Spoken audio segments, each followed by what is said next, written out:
Hey everyone, welcome back. My name is Kai Jun, and I'll be sharing with regards to the research that we conduct on information technology industry itself, and I'll be doing this sharing together with Nate.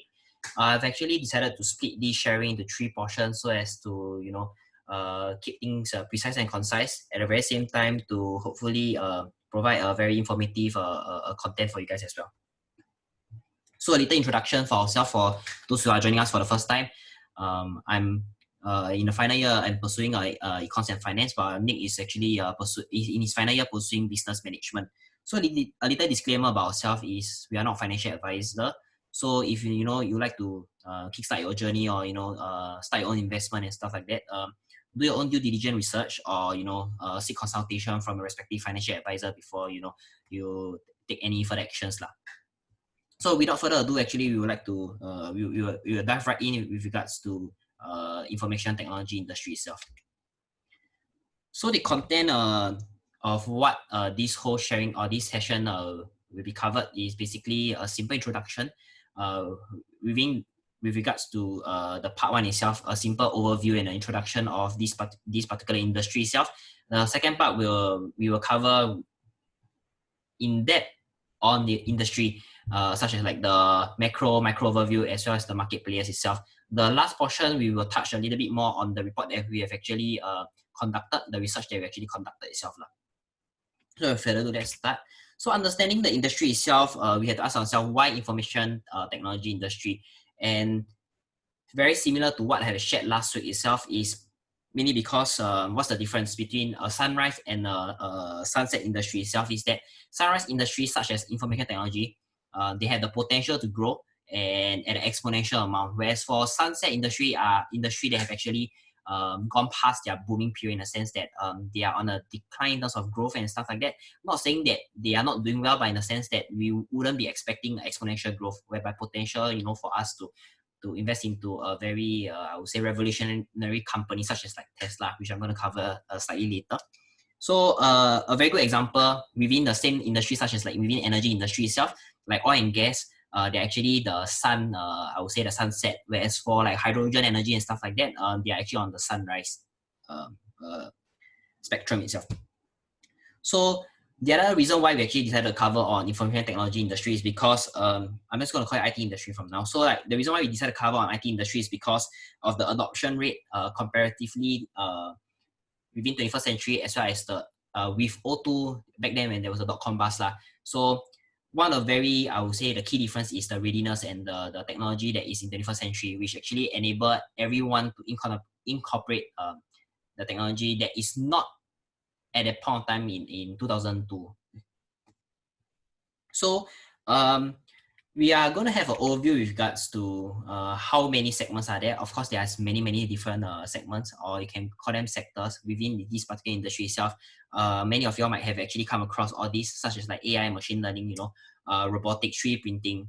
So like, for example, 3D printing is not just basing on printing of materials, but as well as like in healthcare sector, organs. Genomics and gene editing goes hand in hand with DNA sequencing and stuff like that. 5G network and cloud computing actually works hand in hand as well. So these are the few things that we will start to see on a rising trend as the years goes. So given all the benefits that is actually out there, there's also areas to address, or I would say pros and cons. It's always the two face to the same coin itself.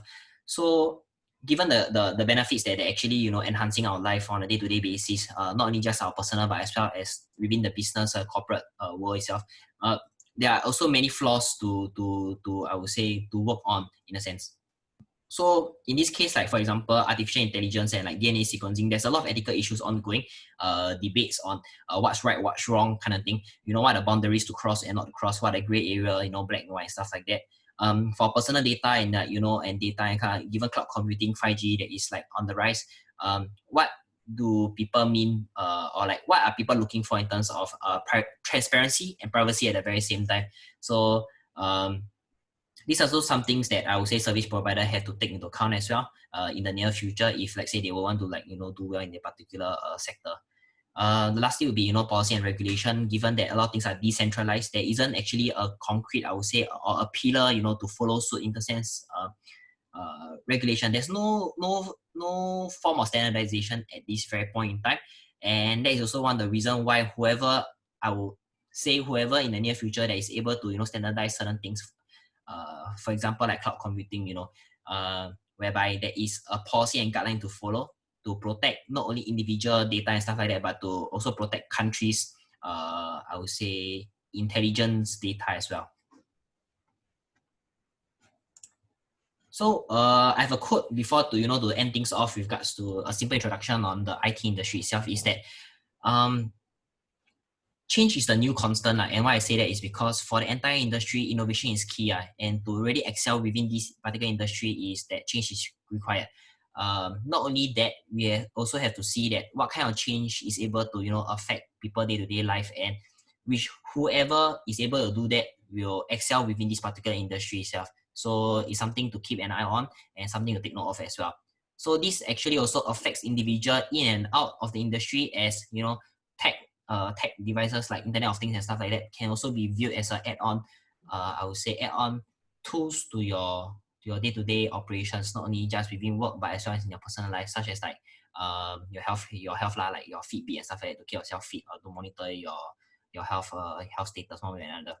So overall, it actually affects everyone day-to-day operation and stuff like that, both personal and in their career life lah.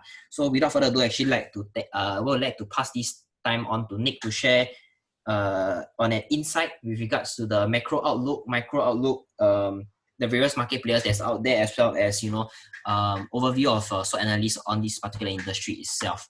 So yeah, thank you. Thank you for sharing for the introduction.